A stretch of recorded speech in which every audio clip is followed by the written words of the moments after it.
Bonjour à tous, je continue à vous partager des extraits du livre du professeur Ratzinger, Foi chrétienne hier et aujourd'hui.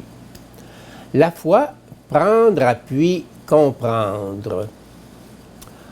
En opposant les relations prendre appui, comprendre et savoir-faire, je fais allusion à un verset biblique concernant la foi pratiquement impossible à traduire.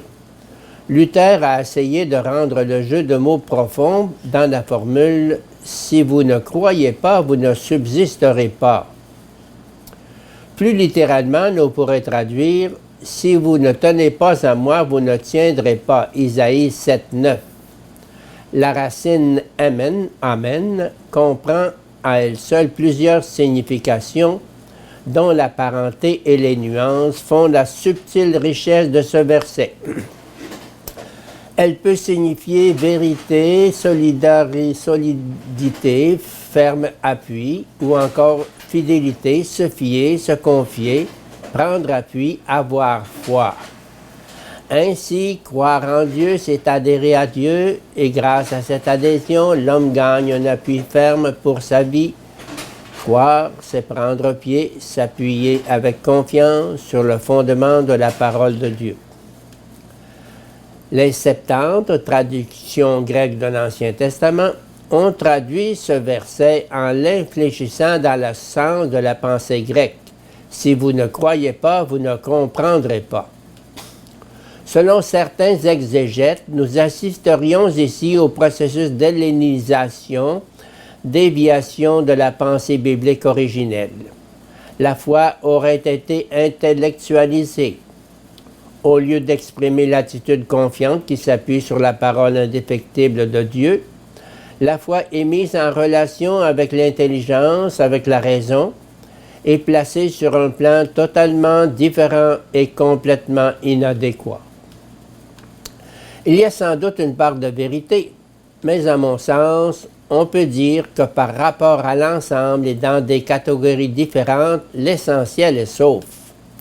Le mot hébreu qui exprime une prise de position du croyant n'exclut nullement l'élément intellectuel. Nous reviendrons dans un instant sur ce point. En attendant, nous pouvons reprendre le fil de nos considérations et dire « La foi se situe donc sur un plan totalement différent de celui de l'opérationnel. » Dans son essence, elle traduit la confiance en une réalité qui n'est pas et ne peut pas être l'œuvre de nous-mêmes et qui, pour cette raison, est le fondement de notre activité. On ne saurait jamais la rencontrer ni en aucun cas la trouver sur le plan de l'opérationnel, sur le plan du verum quia factum seu faciendum. Si l'on essayait de l'étaler sur la table et d'en donner une preuve dans le contexte de l'opérationnel, on ferait fausse route, on irait à l'échec. Une telle réalité échappe à ce genre de science. Celui qui la trouverait sur ce terrain n'en aurait découvert qu'une contrefaçon. Le peut-être, lancinant par lequel la foi interpelle l'homme partout et sans relâche, n'a pas trait à une incertitude dans le domaine des sciences techniques. Il est la mise en question du caractère absolu de ce domaine. Il est l'indication du caractère relatif de ce domaine qui ne représente qu'un niveau de l'être humain et de l'être tout court et qui porte la marque du non-achevé. En d'autres termes, nos réflexions nous ont amenés à constater qu'il y a deux formes fondamentales dans l'attitude humaine en face de la réalité et qui sont irréductibles l'une à l'autre car elles ne se situent pas sur le même plan. On peut rappeler ici une opposition faite par Martin Heidegger qui distingue entre la pensée mathématique et la pensée méditative.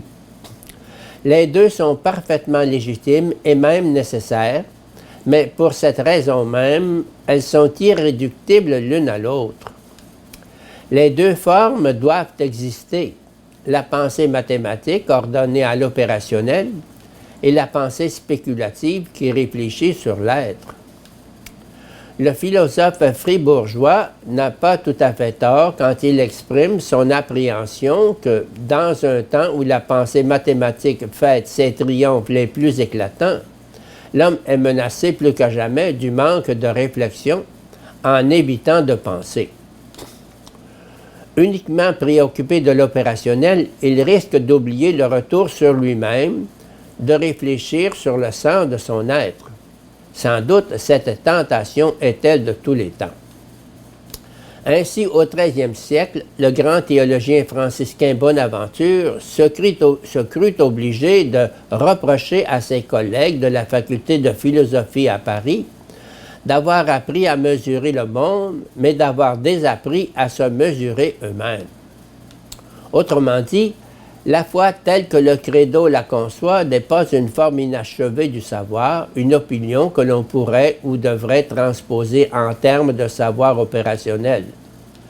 Par son essence, elle est plutôt une autre forme d'attitude spirituelle qui se juxtapose avec son caractère personnel et autonome au savoir opérationnel auquel on ne saurait la ramener et dont elle ne dérive en aucun cas.